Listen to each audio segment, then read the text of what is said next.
just to keep, anything from hitting him there, such as clods of turf or whatever. But he was the other one, Acacia, that warmed up so well here on track.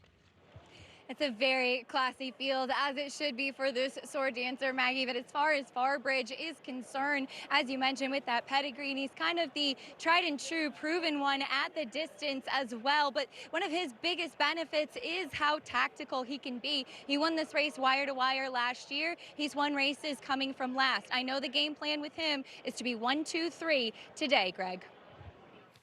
And guys, we talked about Farbridge, and Joel Rosario, there he is, knows this horse so well.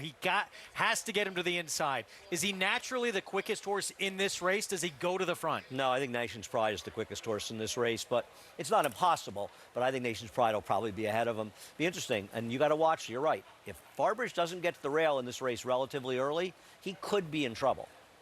Miguel Clement looking on, trying to deliver back-to-back wins and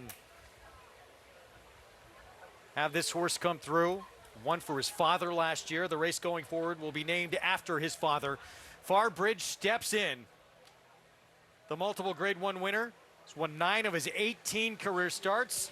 Looking to become the 8th horse to win multiple runnings of this Resorts World Casino. Sword dancer, let's go upstairs. Frank Miramati with the call. Utah Beach completes the line. Walks right up.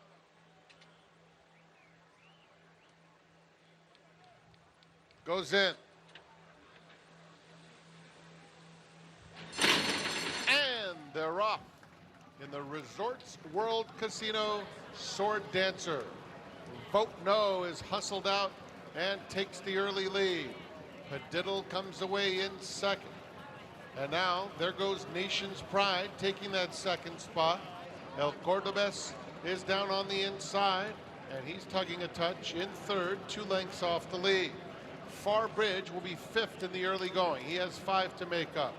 Followed by Rebel Red, Utah Beach, and El Razine is at the back. The opening quarter went in 23 and 2/5 seconds. And so it is Vote No, leading the way by 2 lengths. Now, Joel Rosario gets Farbridge into gear, and Farbridge, wanting no part of being behind, is right up on even terms with Vote No. They have 1 lap to travel, and that leaves Nation's Pride also a little bit eager in third, and he's joined by El Cordobes along the inside. Padiddle is racing in 5th. He's 6 lengths off the lead. Down on the inside, Rebel Red is next. Going a bit wide into that turn was Utah Beach, and El Razine is at the back. The half in 47 and 2 for the long shot Vote No, who leads it onto the backstretch by 2 lengths over Farbridge. And right next to him, it's Nation's Pride in third. 2 more back to Padiddle, who's 3 deep. Flavien Prat has a strong hold of El Cordobes. He's racing on the inside, Rebel Red between those 2, then Utah Beach and El Razine. 3/4 in 1:12 and 4 for Vote No. Nation's Pride in second. Farbridge is just inside of them in third. They're followed by Rebel Red. 4th into the far turn. Padiddle is next. Utah Beach, El Cordobes, and El Razine has trailed throughout. Nation's Pride takes the lead. The mile in 1:37 and 4 starts to sprint for home. And it is Nation's Pride and William Buick turning for home. El Razine is unwinding from the back of the field. He's coming very wide, but with 1 furlong to go, it's Nation's Pride with a 3-length advantage. Big effort from Rebel Red, who's coming after him now, and El Cordobes splits rivals decisively. Here's El Cordobes in between horses, and he comes to take the lead, and he will win the Resorts World Casino Sword Dancer under a patient, perfect ride from Flavien Prat. Rebel Red was a giant second, and Nation's Pride finished third. Flavien Prat, record-setting summer at Saratoga last year. With the upset here for Charlie Appleby in the Sword Dancer.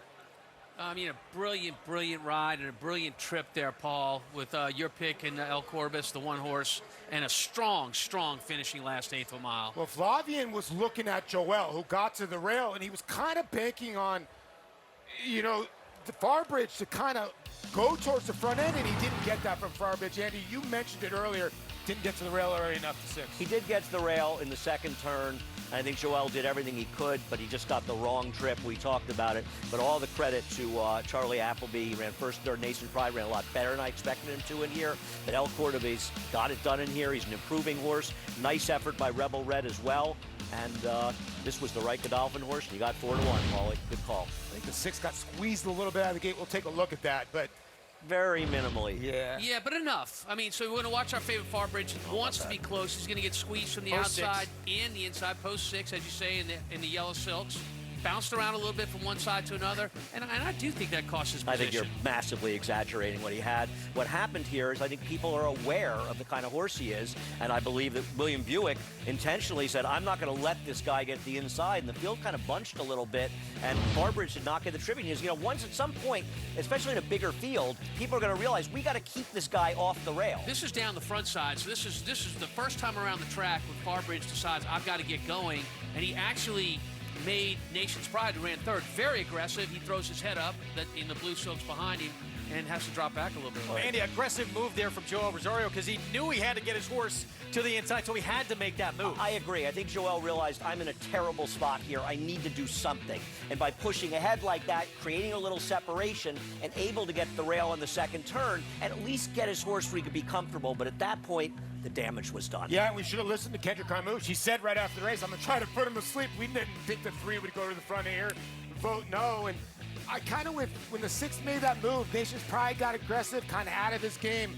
Flavien sat with the 1. He kept getting backed up, but he ended up getting that split at the right time. And you got to remember, I mean, it's not like they're pressing the hyperspace button. This is taking energy away from Farbridge to do that, and so that's going to cost his He finish. had to use so much energy in the first half of this race that it sapped him of having a chance to be able to finish in here. And meanwhile, there's El Cordobas just sort of sitting on the rail, letting all this nonsense happen. And when you got Flavien Prat, man, you got that finish together. And this horse was the improving Godolphin and got it done. But to be fair, Nation's Pride ran well in here, finishing third, very well. And Charlie Appleby first and third as we take a view from overhead, Paul. Well, you see the 1, he's like in deep. Now look at Nation's Pride.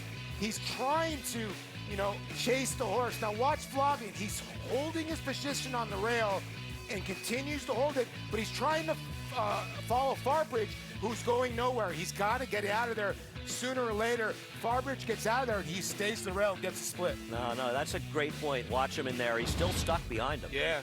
Let's go to Maggie with a winning rider. That's right, Flavien Prat here with me, El Cordobas. And Flavien, you were just telling me you liked your trip for the most part, but when Joel Rosario aboard Farbridge made a move, it kind of, well, messed up your plan slightly. Well, it's just that I lost a spot, and then they slow down the race again on the backside, so I'm a spot further back than I want on the slow pace, but just really good turn of foot, yeah. And so brave, and truly a horse that loves this 1.5-mile distance. Yeah, absolutely. I mean, he's definitely love that distance. Yeah, I mean, it's just an upcoming horse, I guess.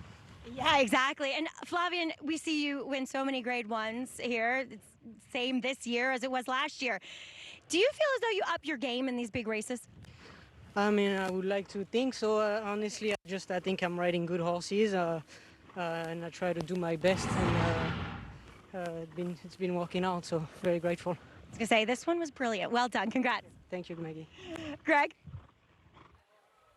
Reigning Eclipse Award winning rider is the top of the game. Flavien Prat, 3-win day today, gets the victory here for Charlie Appleby on El Cordobas.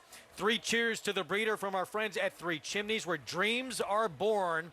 El Cordobas, bred by Bjorn Nielsen in Ireland. Let's go to Acacia. And here with Joel Rosario, who is aboard Farbridge. Joel, not an easy trip. Can you talk me through it a bit? Yeah, it's exactly like you say. Look like, broke fine, in the turn, trying to get in, so my horse inside me. So I kind of moved forward a little bit to get my spot, and I got him after, but it was never in a control spot, just, maybe not the way we want. So, yes, we're grateful for the next one, right? Okay. Thanks, Joel. Of course. Thank you. Greg. Tough beat. What a job Joel Rosario has done aboard Farbridge. Just not his day today. The man who has won 3 of the last 4 Breeders' Cup turfs. Now with a horse who said this race was going to determine his second half of the year. We might see him beachside in November. You might indeed. I mean, he's got all expenses paid, $125,000, the entry and nomination fee in this Win and You're In race. Heck yeah, let's go. No, it's good for Godolphin, too, because I know the Sheik's a little short. Yeah, I think right. it's good that he gets that entry fee paid, Paulie. When they gelded this horse beginning of the year, he's been a different horse, and he's getting better and better. And you can see again the drone shot.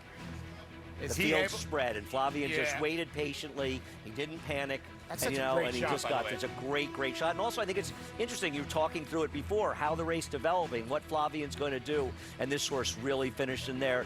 Farbridge is a better horse than this, but I think a little bit, you know, the riders in the field kind of understood his Achilles heel, and they played to it. You think the two with that one eye was that little bit did not see the winner? It's a great call. It's entirely possible. Remember, this happened Too during big. his racing career, so everything is an adjustment for a horse like that. Big effort from that one-eyed horse. Yeah. Big effort from Rebel Red. But now Charlie Appleby has a horse who's, you would think, pointing to it again, Rebels Romance, who's won 2 Breeders' Cup turfs. He runs tomorrow in Germany. Now El Cordobez, Nation's Pride didn't run all that bad either. Loaded again when we get to Del Mar for the Breeders' Cup in November. Laura Lynn, perfect record intact after that sensational effort in the Saratoga Oaks and in the Sword Dancer. Not to be for Farbridge. Charlie Appleby, first and third. El Cordobez with the win.